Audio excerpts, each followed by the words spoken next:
a lot of the things that we talked about, like criteria such as credibility and cost and budget, because the traditional way was approaching people through the newspapers, stuff, from the mail and things like that. But now it seems that the online digital media pulls more viewers from the younger crowd. What's your outlook and outtake on how to get the older generation to get part of the internet, world, I guess, if that makes any sense? Well, I guess, why do I want the older generation to become part of the internet world? Like, what is my? I don't necessarily.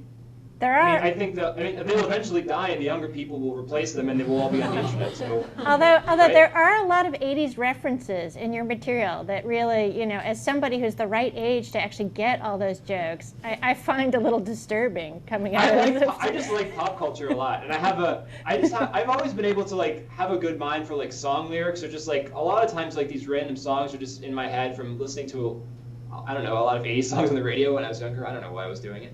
But for some reason, they just kind of, my brain is able to make those connections, which was never of any consequence until I made this show, which it actually turns out to be useful for.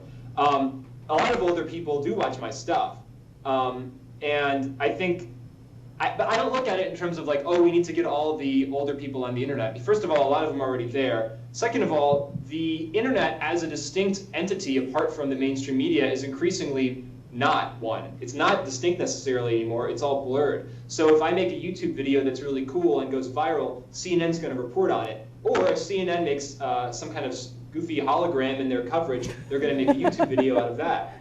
So it goes back and forth, and the same is true for text-based blogs and all kinds of stuff. So it's not one or the other necessarily to me. It's all of the above. And so you can actually have a big impact on the internet, and someone who doesn't have an internet connection but watches CNN may still be able to feel that. I mean, yes, those are my thoughts on that.